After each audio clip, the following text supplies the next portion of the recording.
Salamu zetu zikufikie mahali kote ambako ulipo mpenzi mtazamaji na mfuatiliaji wa Kivu News Info. Tunayo furaha kubwa sana kukuletea taarifa hizi za habari kutoka ndani ya Jamhuri ya Kidemokrasia ya Kongo, hasa ndani ya mashariki mwake, yani ndani ya Kivu Kusini na Kivu Kaskazini, ambako hali za usalama zinazidi kuzorota kufuatia mapigano ambayo yanaendelea kuripotiwa. Hii ni Kivu News Info ambayo inakutanisha taarifa hizi za habari kwa siku ya leo, tukiwa ni tarehe 29 mwaka wa 2026 katika mwezi wa 8, na tunafurahi sana kuweza kusogezea taarifa kutoka katika eneo la Walikale ambako mapigano makali yameweza kuendelea katika eneo la Kisimba kati ya vikosi vya M23 na vikosi vya wazalendo wanaoshirikiana na serikali ya Jamhuri ya Kidemokrasia ya Kongo ya FARDC. Na mapigano hayo yaliweza kuzuia barabara kuu ambayo inaunganisha Minjenje na Mpeti kuweza kufungwa. Tutaelekea katika eneo la Fizi ambako mapigano yameweza kuripotiwa katika eneo la Point Zero ndani ya nyanda za juu za Fizi. Pia tutaweza kuzungumzia mwendelezo wa habari kuhusu kuweza kulipuliwa kwa ndege ambayo ilikuwa ikitaka kutoa katika eneo la Minembwe. Tutakuwa katika eneo la Goma pia Bukavu ambako serikali ya M23 imeweza kuwahamasisha wanafunzi wa vyuo vikuu kuweza kufanya maandamano ya kuweza kupinga msimamo wa serikali ya Jamhuri ya Kidemokrasia ya Kongo ya kuweza kufunga vyuo hivyo vikuu na kuweza kusitisha kazi zao. Pia tutakuwa katika eneo la Walikale ambako mapigano yameweza kuongezeka katika maeneo ya Ilula na Malemo, wakaaji wakiendelea kukimbia makazi yao na kutafuta sehemu zilizo salama zaidi. Tutakuwa ndani ya maeneo mengine mbalimbali ya Jamhuri ya Kidemokrasia ya Kongo, hasa ndani ya mashariki. Hivyo tunakuomba uendelee kuwa nasi hadi mwisho wa taarifa hizi ili kuweza kuzipata zote kwa uhakika zaidi. Hii ni Kivu News Info ambayo inakuletea taarifa hizo za habari, na mimi nileta Pascal Pipi Lepolin ambaye nilikuwa nakutayarishia taarifa hizo.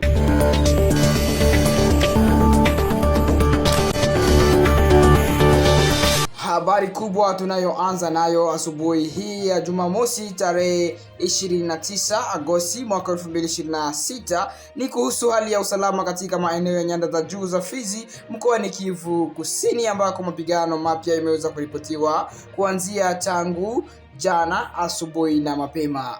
Kwa mjibu wa taarifa kutoka kwa vyanzo kadhaa vya ndani ya eneo hilo, milio risasi na mapigano imesikika katika maeneo ya nyanda za juu, huku eneo la Point Zero likiweza kuripotiwa kuwa tena chini ya mashambulizi makali. Taarifa hizo zinaeleza kuwa mapigano hayo yamewakutanisha wapiganaji wa Twirwaneho Retabar pamoja na ADF pamoja na vikundi vya wazalendo wakishirikiana na wanajeshi wa Jamhuri ya Kidemokrasia ya Kongo. Hadi sasa hali ya usalama katika uwanja wa mapigano bado haijaweza kufahamika kikamili kutokana na mazingira magumu ya mawasiliano na usalama katika maeneo hayo. Hata hivyo, vyanzo vya ndani vinaeleza kuwa mapigano yameanza tangu saa za mapema za asubuhi na kwamba eneo la Point Zero limeweza kuathiriwa na mapigano hayo. Kumbuka kwamba nyanda za juu za Fizi zimekuwa kwa muda mrefu eneo lenye mvutano mkubwa wa kiusalama kutokana na uwepo wa harakati za makundi mbalimbali zenye silaha. Mapigano kati ya maeneo hayo mara kwa mara husababisha hofu miongoni mwa wakaaji pamoja na baadhi ya familia kulazimika kutafuta maeneo ambayo yanaonekana kuwa salama kwa ajili ya familia na watoto wao. Kwa sasa taarifa za awali hazijaweza kuweka wazi idadi ya watu waliouawa au kujeruhiwa, wala hazijathibitisha kama kuna maeneo mengine ambayo yameanguka chini ya udhibiti wa upande wowote kufuatia mapigano ambayo yaliweza kujitokeza. Wakati huo huo, haijaweza kufahamika kwa uhakika iwepo mapigano hayo yaliendelea katika eneo la Point Zero pekee au kama yameendelea katika maeneo mengine ya nyanda za juu za Fizi. Wananchi wanaendelea kufuatilia kwa wasiwasi mkubwa hali hii, huku wakaaji wa maeneo yaliyo karibu na mstari wa mbele wa mapigano wakihimizwa kuwa waangalifu na kuepuka maeneo ambayo mapigano hayo yanaendelea. Kivu News Info inaendelea kufuatilia kwa ukaribu taarifa kutoka eneo hilo ili kuwafikishia taarifa sahihi kuhusu hali ya usalama, maendeleo ya mapigano pamoja na hali ya wananchi walioko katika maeneo yaliyoathiriwa. Kwa sasa tunasisitiza kwamba hizi ni taarifa za awali kutoka kwa vyanzo vya ndani na taarifa zaidi zinaweza kutolewa kadiri hali itakavyo huwa ikipatikana na ufafanuzi zaidi unaweza kuendelea kutolewa. Tutaendelea kuwajuza kila kinachojiri katika nyanda za juu za Fizi, hususan katika eneo la Point Zero wakati tutakapopokea taarifa zozote kutoka katika maeneo hayo.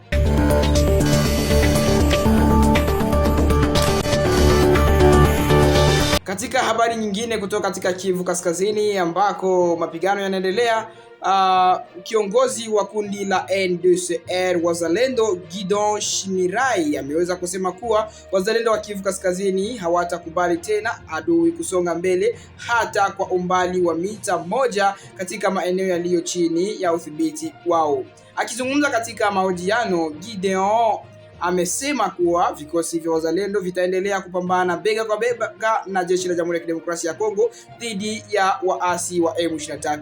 Kwa mujibu wa kauli yake, wazalendo wameazimia kuzuia kusonga mbele kwa wapiganaji wanaochukuliwa kuwa ni maadui, akisisitiza kwamba watasimamisha njia ya mshambuliaji na kulinda maeneo ambayo yako chini ya udhibiti wao. Gideon pia ametoa wito kwa wananchi wa maeneo ya Kivu Kaskazini, hususan katika maeneo yanayokabiliwa na changamoto za kiusalama, kuendelea kuwa macho na kutoa ushirikiano unaohitajika kwa jeshi la taifa la Jamhuri ya Kidemokrasia ya Kongo. Amewataka wananchi kuwa na amani pamoja na imani kwa jeshi la FARDC kwa kipindi hiki ambacho mapigano yanaendelea katika maeneo mbalimbali ya Kivu Kaskazini na Kivu Kusini. Katika mahojiano hayo, kiongozi huyo wa wazalendo pia ameeleza kumuunga mkono gavana wa kijeshi wa Kivu Kaskazini ambaye amesema anastahili pongezi kwa kazi zinazofanyika katika baadhi ya maeneo ya mkoa huo. Miongoni mwa miradi iliyotaja ni ukarabati wa barabara ya Kibua kuelekea Walikale pamoja na miradi mbalimbali ya miundombinu inayotekelezwa katika eneo hilo. Kauli hii ya Gideon Shimira inakuja wakati ambapo hali ya usalama katika maeneo ya Kivu Kaskazini ikiwemo Walikale inaendelea kufuatiliwa kwa karibu kutokana na mapigano na harakati za makundi yenye silaha. Kwa sasa taarifa kutoka maeneo ya mapigano zinaendelea kubadilika na wananchi wanahitaji kupata taarifa sahihi kuhusu hali ya usalama na mwenendo wa mapigano. Hata hivyo, ni muhimu kufahamu kwamba kauli za viongozi wa makundi yenye silaha kuhusu hali ya uwanja wa mapigano zinapaswa kuchukuliwa kwa tahadhari na kuthibitishwa kupitia vyanzo vilivyo huru. Kivu News Info itaendelea kufuatilia hali ya usalama katika Walikale na maeneo mengine ya Kivu Kaskazini na kuwafikishia taarifa mpya kadiri zitakavyopatikana. Hizo ndizo taarifa za habari kutokea hapo Walikale na tutaendeleza kuwajuza endapo tutaweza kupata habari nyingine.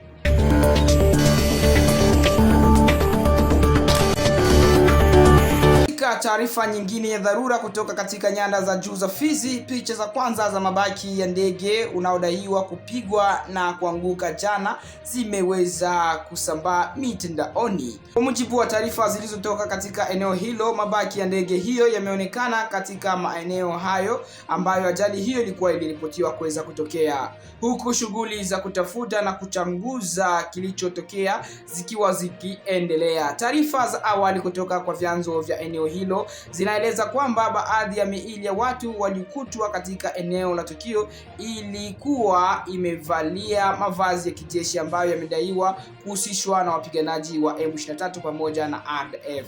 Hata hivyo, taarifa hiyo bado haijaweza kuthibitishwa kwa kujitegemea na utambulisho wa waliokuwa ndani ya ndege hiyo pamoja na mazingira kamili ya yaliyopeleka ndege kuanguka bado haijaweza kuwekwa rasmi.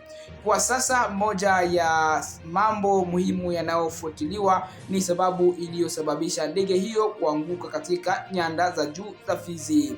Kwa mujibu wa chanzo kimoja kifaa kinachojulikana kama black box, yani kisanduku cheusi cha ndege, kimeripotiwa kupatikana katika eneo la tukio. Ikiwa taarifa hii itathibitishwa, kupatikana kwa kisanduku hicho kunaweza kuwa hatua muhimu katika uchunguzi wa tukio hilo.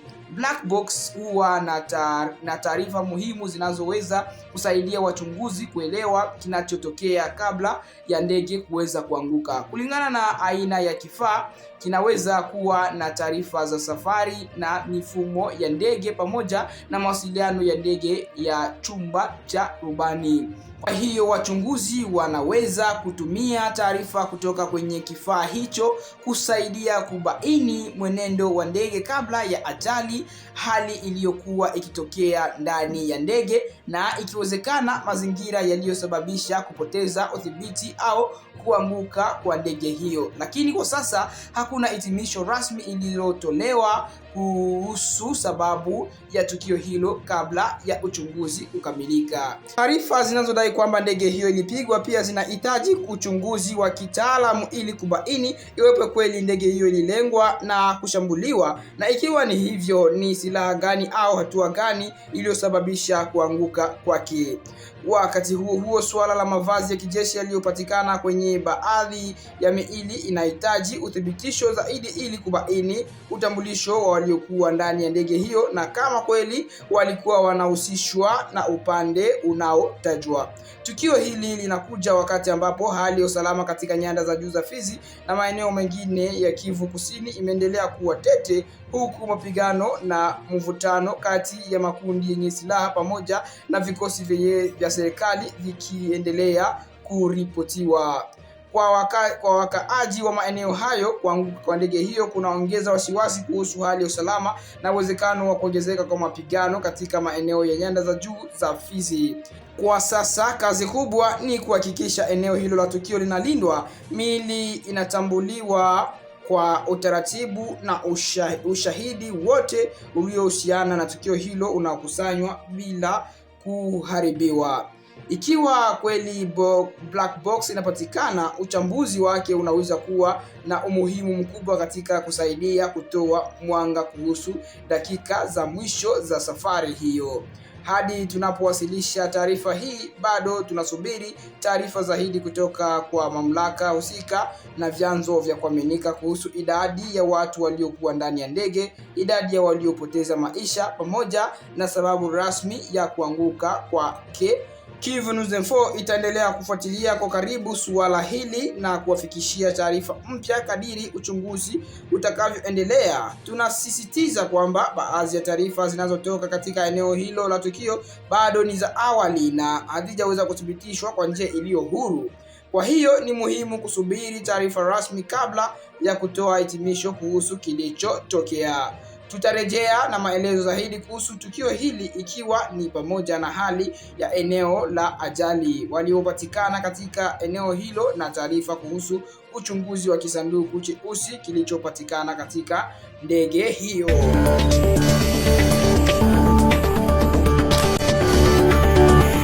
Tuendelee na taarifa zetu za habari tukiwa katika maeneo ya Walikale ambako hali inazidi kuchafuka kisha mapigano makali ambayo yaliweza kuripotiwa kati ya vikundi vya watu wenye kumiliki silaha vya M23 na vya wazalendo wanaoshirikiana na jeshi la Jamhuri ya Kidemokrasia ya Kongo katika maeneo ya Ilula ndani na katika eneo lingine la Malemo.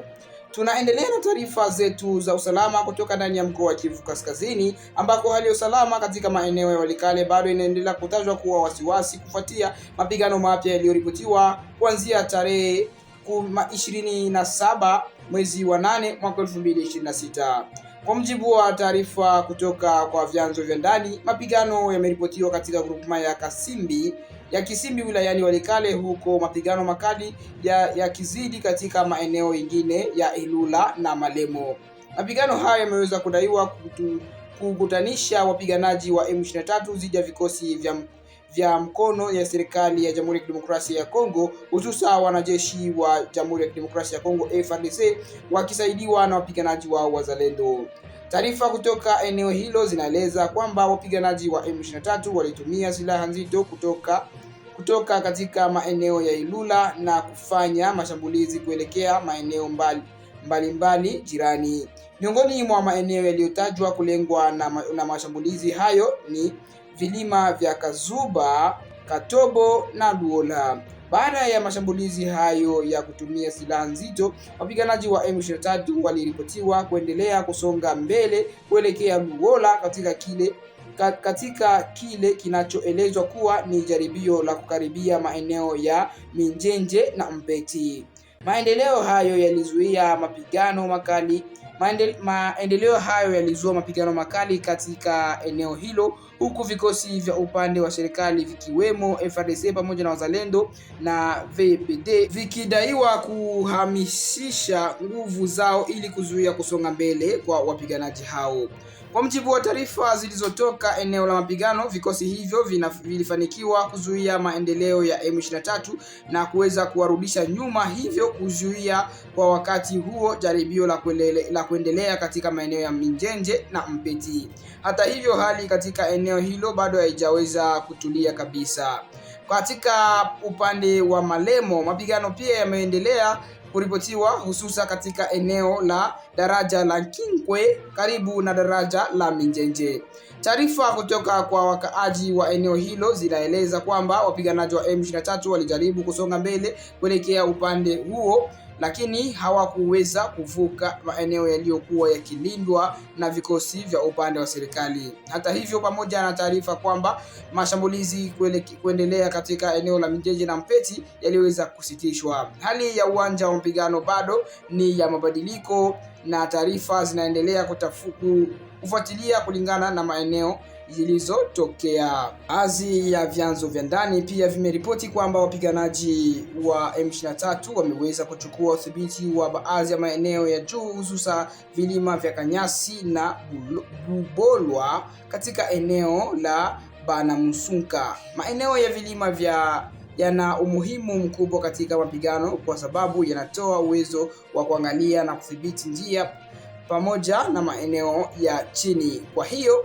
udhibiti wa vilima na njia zinazounganisha maeneo mbalimbali ya Walikale unaendelea kuwa jambo muhimu kwa upande zote mbili zinazokabiliana. Hata hivyo, eneo la Kisimba, udhibiti wa maeneo yanayozunguka Minjenje na Mpeti unaweza kuwa muhimu mkubwa kutokana na nafasi yake katika mawasiliano na harakati za watu na vikosi.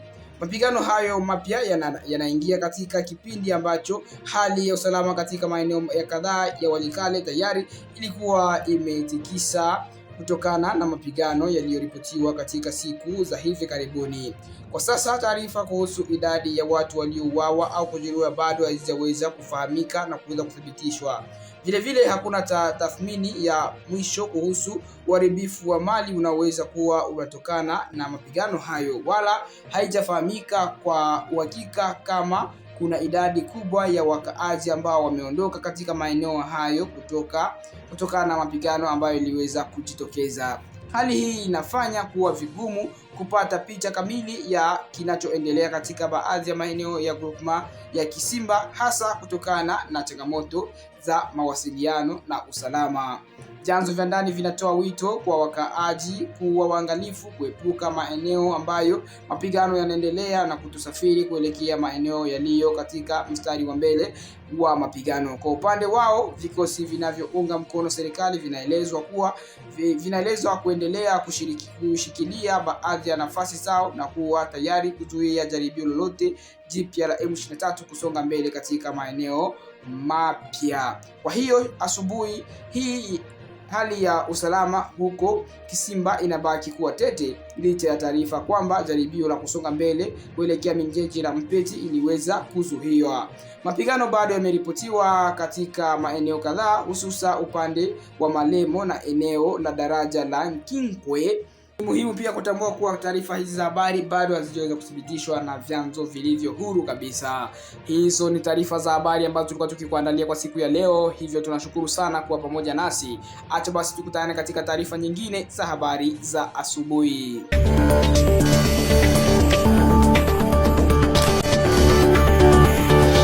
Hapo ndipo tunafika mwisho wa taarifa zetu za habari za siku ya leo. Furaha yetu kubwa sana ni kwamba uliendelea kuwa nasi hadi mwisho, na tunashukuru sana kwa kuweza kutuaminia na kufika hadi mwisho kipindi cha habari yetu. Tunakuomba ikiwa ni mara yako kwanza kuweza kututembelea, usiweze kuondoka bila kusubscribe, kushare habari hii kwa ndugu jamaa na marafiki, ili nao pia waweze kupata habari zenye kuwa na uhakika zaidi. Na pia tunaweza kukuomba ikiwa unaweza kutuandikia kidogo hapo ndani ya comment section, utujuze unatufuata ukiwa katika eneo gani, iwe ni ndani au nje ya Jamhuri ya Kidemokrasia ya Kongo. Tutafurahi kupata habari hizo. Mimi ni Leta Pepele ambaye nilikuwa kwenye microphone nikikutangazia taarifa hizi za habari kupitia microphone ya Kivu News Info. Acha basi tukutane katika kipindi cha habari cha mchana wa siku ya leo.